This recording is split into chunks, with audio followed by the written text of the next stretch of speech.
Hi guys, it's Michelle Hahn, psychotherapist.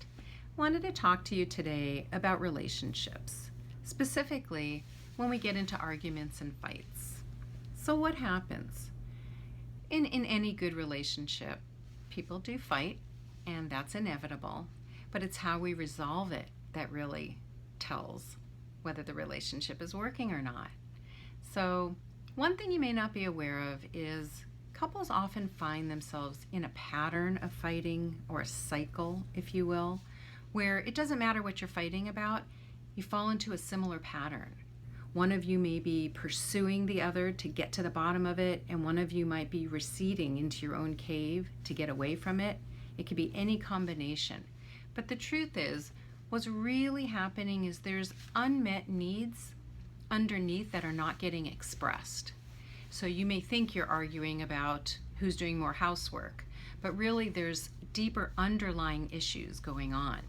So what I wanted to express to you today is to catch yourselves when you're in a fight and see what that cycle might look like. Are one of you pushing and pushing to get the answers, to get resolution? Is one of you pulling back?